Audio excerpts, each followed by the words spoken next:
Roller coaster. Let's talk about jumping on and going around and around and around and what makes sense. So, a lot of people do not invest because they don't know how to invest. They're worried about investing and they're more worried about losing money than making money. So, what I want to do is I want to spend a few minutes and talk to you about a couple concepts. One is dollar cost averaging and give you a good idea of how that all works. And so let's talk about that for a second. Let's go to the whiteboard here.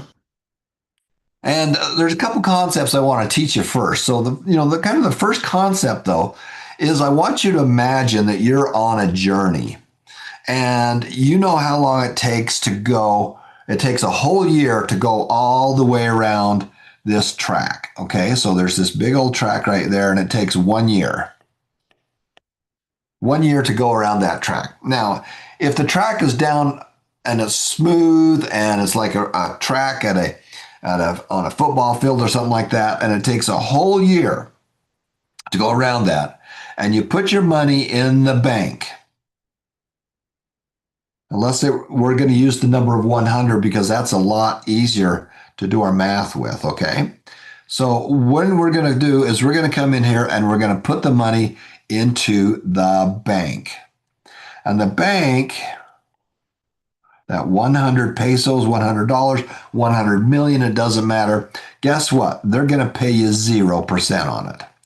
So they're going to keep your money for the whole year. And so you go all the way around there. And after the first year, you still have $100 in there. Okay, not too exciting. Now the next one is if you loan money. You loan money in a bond, you take that same $100, and this time they're going to give you about a 3% rate of return. Now the track is still pretty solid. It's pretty easy to get around. There's not really any ups and bumps and stuff like that. It's, pretty solid right there. And at the end of the year, you're going to have $103 or 103 pesos. Now, if you want to put it into stock, and we do the same thing, but we're going to invest in the 500 biggest companies. So it's going to be very solid. Now, as you're going around this track, it's got its ups and downs. It's sometimes it's going up, sometimes it's going down a little bit. It's a journey. It's the journey around this is not really smooth. Sometimes it's going up, sometimes it's going down, and it's a little bit more crazy. But the average on that is, like 8%. I think it's more like, let's use 10 because that'll be a lot easier to do the math on. So at the end of the year, you've got $110. Now, you can also do individual stocks or crypto or stuff like that. And so these are, this is the 500 largest companies or Berkshire or something like that. Or you can invest in one stock. And you take that same 100, and sometimes it goes up, sometimes it goes down. This journey is just not clean. It's up and down. It's up and down. You're on a roller coaster. Now, if you're my kids, you love roller coasters. I used to love roller coasters when I was a kid. I don't love roller coasters anymore. I just don't do very well on them. And sometimes this thing goes up 5%. Sometimes it goes down 5%. Sometimes it goes a +5, -5, -10, or a +10. So it can change. It can really change on how well it does. And so one stock is a lot more volatile. Now, the reason I wanted to show you this is this takes a year to be able to go over. And the stock market's a little bit more volatile. You've got sellers and buyers, supply and demand, and I'm going to talk about that next. But what happens is that the next year, this is year one, this is year two, we still only have $100 in there. You gave the money to the bank took your money, and they made money off of you. So you still only have $100 in there. If you put it into a loan or to a bond, well, that 103 is going to go up to about 106 plus a little bit. It's almost probably 107 because you made a little bit of money on your money. This one here is going to go up to 120. And so over time, you've got to get a higher rate of return on your money. Okay, so that's so important. But I want you to think about When you take money and you put it in the bank, well, it's smooth. They're happy to see you. Hey, thanks for giving us your money. But they're not going to pay you anything, and you'll never have any more money in there. Year three, same problem. You still only have $100 in there. This one, you probably have $110 in here, and this one you'll have 130. And you do that over time, that makes a huge difference. Now, people go, why do stocks go up and why do stocks go down? It's called the law of supply and demand. And it's just very, very simple. You have cash. You have money that's sitting right here. It's just cash. Okay? It's money sitting in your savings account. It's cash in your wallet. And then you have stocks over here. You have real estate over here. And let's say you have crypto. And it's all about how much money is chasing money. So, for example, if people are taking their money and they're investing it in stocks, there's a lot more people putting money into stocks. Then there's more buyers. And if there's more buyers, the price goes up. But if people get scared and they say, heck, I don't want to be in this anymore, I'm not excited about that, I'm going to sell. More people are selling and going back to cash, then the price goes down. If you have a lot of people buying, it goes up. If you got a lot of people selling, it goes down. So the same is true with anything else. Real estate, for example, is all about supply and demand. The more people want it, the more people that can afford it, that changes the supply demand curve. So in this example right here, let's talk about real estate. When real estate has low interest rates, like 4% interest rates, and a lot of people can qualify for it, guess what? The price goes up because a lot of people are trying to buy it. Okay? But when rates are too high, we'll use number like 8% just for fun. Okay? Then they can't buy, the number of the supply goes down. And so what happens to the price of stuff? It might go down or it might just hold. Crypto. 3 ways to buy crypto. 1 is Bitcoin, BTC. 2 is Ethereum. And 3 is the crypto.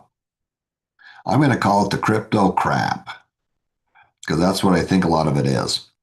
Now, supply and demand. Supply and demand. Bitcoin, there's only 21 million coins. They've already created 20 million of them. So the supply is pretty much set. So the supply is set. Now, if there's more demand, if there's a lot more demand, then it goes up. If the demand goes down, then the prices go down. If there's a lot of demand, it goes up. If the demand is low demand, it goes the other direction. And that's the way it is on anything. You could be selling hot dogs. And if you have a hungry crowd and a whole bunch of people who want them, well, then you can charge more money. If you don't have anybody there, then that changes that. So that is the reason stuff goes up or stuff goes down, is depending on how many people want it and what they're willing to pay for it. So now, is the stock market going to go up and down? Yeah, that's right back here. That's this track right here. That track, as you're on that track, it can be bumpy. That is not a flat track. It's up and down, and you got to climb up and down, and it's a little bit more of a roller coaster. But over time, you can see that you'll make so much more money if you like riding the roller coaster. Now, if you don't like riding the roller coaster, then you put more of it over here than over here. When you're young, we want you to put more of it here. So that's why we talk about that. And as you watch the stock market right now, you're seeing some stocks that are going up and some of them that are going down.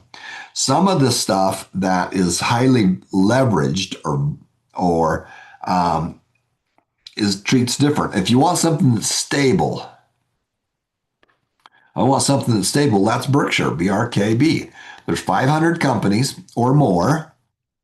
They have 300 billion in cash sitting on the sideline waiting to buy stuff. So it is pretty stable. And this is when people are running to safe havens. So, crypto, supply and demand. BTC was up as high as 110,000 or so per coin. Well, now because of people selling it off, going looking for safety, it's about 70. So it's gone down, 30, 40%. Now, will it go back up? For me, for a long-term thinker, I think it will be because the supply is set. There's not going to be any more. There's 21 million. That's it. And if demand for it goes up, then the value goes up. So that's just something to be able to think about. And the big part for you, I want you to just remember is your asset allocation. You're either going to loan or own. And so if you have 100 of something and you want to put 30 it over here and 70 it over here, then you got 30% on the loan side and 70% on the own side. And then of your 70%, you're going to say, what do I want to put my money in here? Well, you can pick and choose, maybe take 10% of it. You can do the S&P, and maybe say you do 30% there. And then we want to do some Berkshire there. And that's the other 30%. This over here, you're going to leave some money just in cash. But I would recommend that you put it into your Go Trade account where you can get a higher interest. So you're going to loan, it's going to be in your Go Trade account, but you're just going to invest in bonds. You're going to get a rate of return out of it. And if you're really worried about it, then, take most of that and leave it there. And then when you find really great deals, then you can jump on them. Now, if you're more aggressive, then you say, well, of my 100%, instead of being 70, I want that to be 80%.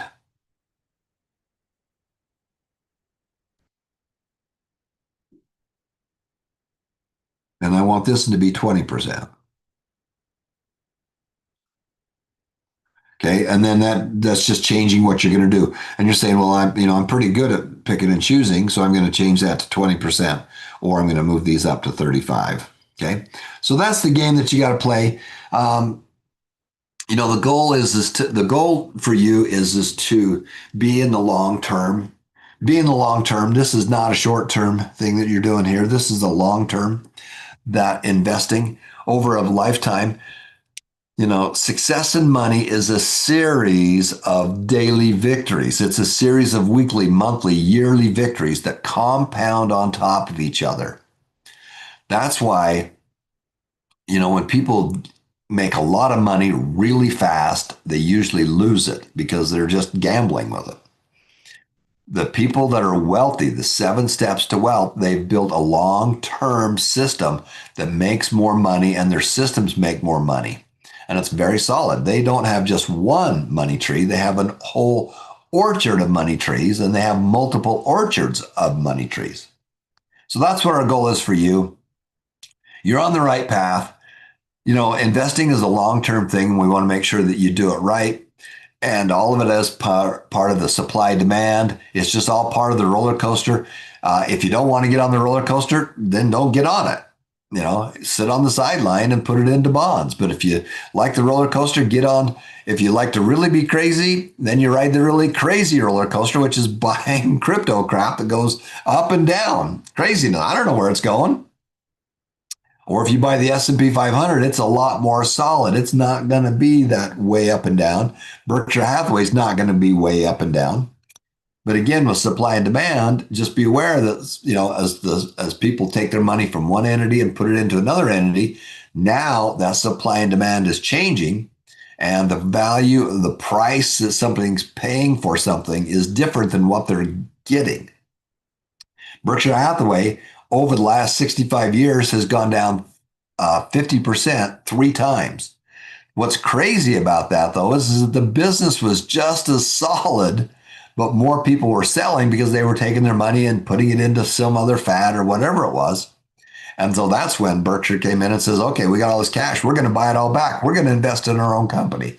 And they start buying back shares. So yes, that is a roller coaster. The more stocks you have, the 500 stocks, the less of a roller coaster. You'll make more money if you pick and choose, or you'll lose more money. Most of it, the vast majority of you are going to lose more money. The goal is to be in step one, is to make more money, and then automatically autopilot number 4, which is your long-term investments, and number 7, which is the wealth formula.